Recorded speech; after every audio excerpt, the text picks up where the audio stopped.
पुराणाय नमः। विष्णु पुराण प्रथम अंश 18वां अध्याय। प्रहलाद को मारने के लिए विष, शस्त्र और अग्नि आदि का प्रयोग एवं प्रहलादकृत भगवत स्तुति।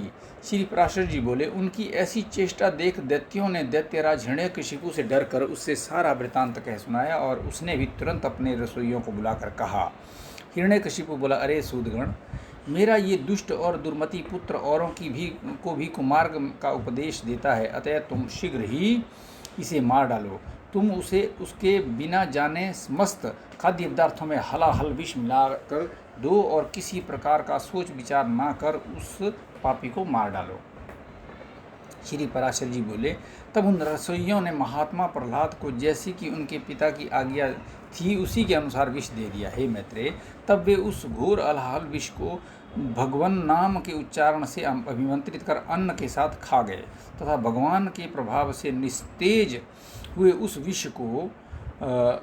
विष को खाकर उसे बिना किसी विकार के पचाकर स्वस्थ चित्त से स्थिर रहे। उस महान विष को पचा हुआ देख रसोइयों ने भय से व्याकुल हो हिरण्यकशिपु के पास जाकर उसे प्रणाम करके कहा। सूदगण बोले, हे दैत्यराज, हमने आपकी आज्ञा से अत्यंत तीक्ष्ण विष दिया था, तथापि आपके पुत्र प्रहलाद ने उसे अन्न के साथ पचा लिया।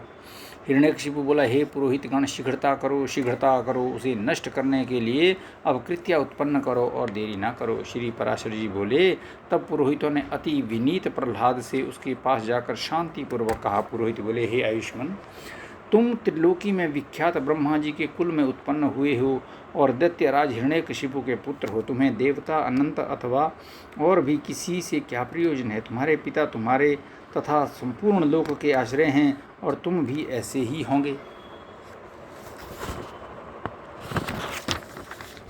इसलिए तुम ये विपक्ष की स्तुति करना छोड़ दो।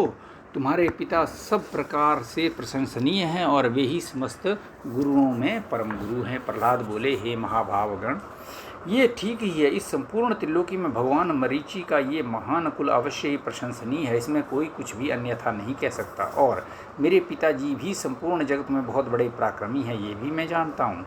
ये बात भी बिल्कुल ठीक है, अन्यथा नहीं। और आपने जो कहा कि समस्त गुरुओं में पिता ही परम गुरु है, इसमें भी मुझे लेश मात्र संदेह नहीं है। पिताजी परम गुरु हैं और प्रयत्नपूर्वक पूजनीय है, इसमें कोई संदेह नहीं। और मेरे चित्त में भी यही विचार स्थित है कि मैं उनका कोई अपराध नहीं करूँगा। किंतु आपने जो ये कहा कि तुझे अनंत से क्या प्रयोजन है, सो ऐसी बात को भला कौन न्यायोचित कह सकता है? आपका ये कथन किसी भी तरह ठीक नहीं है। ऐसा कहकर वे उनका गौरव रखने के लिए चुप हो गए और फिर हंसकर कहने लगे, तुझे अनंत से क्या प्रयोजन है? इस विचार को धन्यवाद है। हे मेरे गुरुगण, आप कहते हैं कि तुझे अनंत से क्या प्रयोजन है। धन्यवाद है आपके इस विचार को। अच्छा, यदि आपको बुरा न लगे तो मुझे अनंत से जो प्रयोजन है सो सुनिए। धर्म, अर्थ, काम और मोक्ष, ये चार पुरुषार्थ कहे जाते हैं। ये चारों ही जिनसे सिद्ध होते हैं, उनसे क्या प्रयोजन? आपके इस कथन को क्या कहा जाए? उन अनंत से ही दक्ष और मरीचि आदि तथा अन्य ऋषीश्वरों को धर्म, किन्हीं अन्य मुनीश्वरों को अर्थ एवं अन्य किन्हीं को काम की प्राप्ति हुई है। किन्हीं अन्य महापुरुषों के ज्ञान, ध्यान और समाधि के द्वारा उन्हीं के तत्वों को जानकर अपने संसार के बंधनों को काटकर मोक्ष पद प्राप्त किया।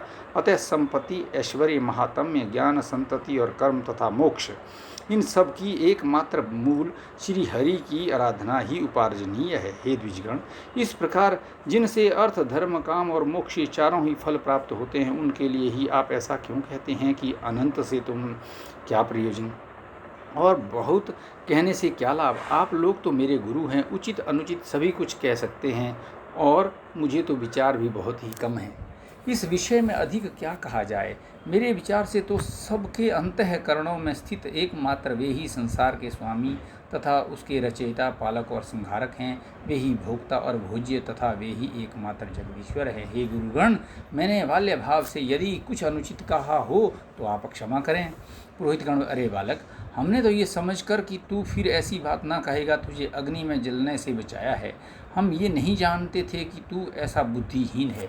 रे दुर्मति, यदि तू हमारे कहने से अपने इस मोहमय आग्रह को नहीं छोड़ेगा तो हम तुझे नष्ट करने के लिए कृत्या उत्पन्न करेंगे। प्रहलाद जी बोले, कौन जीव किससे मारा जाता है और कौन किससे रक्षित होता है? शुभ और अशुभ आचरणों के द्वारा आत्मा स्वयं ही अपनी रक्षा और नाश करता है। कर्मों के कारण ही सब उत्पन्न होते हैं और कर्म ही उनकी शुभ अशुभ गतियों के साधन है। इसलिए प्रयत्नपूर्वक शुभ कर्मों का ही आचरण करना चाहिए। श्री पराशर जी बोले, उनके ऐसा कहने पर उन दैत्यराज के पुरोहितों ने क्रोधित होकर अग्नि शिखा के समान प्रज्वलित शरीर वाली कृत्या उत्पन्न कर दी। उस अति भयंकरी ने अपने पदाघात से पृथ्वी को कंपित करते हुए वहाँ प्रकट होकर बड़े क्रोध से प्रहलाद जी की छाती में त्रिशूल से प्रहार किया, किंतु उस बालक के वक्ष स्थल में लगते ही वह तेजोमय त्रिशूल टूटकर पृथ्वी पर गिर पड़ा और वहाँ गिरने से भी उसके सैकड़ों टुकड़े हो गए। जिस हृदय में निरंतर अक्षुण्ण भाव से श्री हरि भगवान विराजते हैं, उसमें लगने से तो वज्र के भी टूक टूक हो जाते हैं। त्रिशूल की तो बात ही क्या, उन पापी पुरोहितों ने उस निष्पाप बालक पर कृत्या का प्रयोग किया था, इसलिए तुरंत ही उसने उन पर वार किया और स्वयं भी नष्ट हो गई। अपने गुरुओं को कृत्यों द्वारा जलाए जाते देख महामति प्रहलाद, हे कृष्ण रक्षा करो, हे अनंत बचाओ, ऐसा कहते हुए उनकी ओर दौड़े। प्रहलाद जी कहने लगे, हे सर्वव्यापी विश्वरूप विश्व सृष्टा जनार्दन, इन ब्राह्मणों की इस मंत्राग्नि रूप दुस्सह दुख से रक्षा करो। सर्वव्यापी जगत गुरु भगवान विष्णु सभी प्राणियों में व्याप्त हैं। इस सत्य के प्रभाव से पुरोहित गण जीवित हो जाएं। यदि मैं सर्वव्यापी और अक्षय श्री विष्णु भगवान को अपने विपक्षियों में भी देखता हूँ तो ये पुरोहित गण जीवित हो जाएं। जो लोग मुझे मारने के लिए आए, जिन्होंने मुझे विष दिया, जिन्होंने आग में जलाया, जिन्होंने दिग्गजों से पीड़ित कराया और जिन्होंने सर्पों से डंसाया, उन सब के प्रति यदि मैं सम्मान मित्र भाव से रहता हूँ और मेरी सभी पापबुद्धि नहीं हुई तो उस सत्य के प्रभाव से ये दैत्य पुरोहित जी उठे। श्री पराशर जी बोले, ऐसा कहकर उनके स्पर्श करते ही वे ब्राह्मण स्वस्थ हो उठकर बैठे और उस विनयावनत बालक से कहने लगे। पुरोहित गण बोले, हे वत्स, तू बड़ा श्रेष्ठ है, तू दीर्घायु निर्द्वंद बल वीर्य संपन्न तथा पुत्र पौत्र एवं धन ऐश्वर्य आदि से संपन्न हो। श्री पराशर जी बोले, हे महामुने, ऐसा कह पुरोहितों ने दैत्यराज हिरण्यकशिपु के पास जा उसे सारा समाचार ज्यों का त्यों सुना दिया। इति श्री विष्णु पुराणे प्रथम अंशे 18 अध्यायः संपूर्णम्।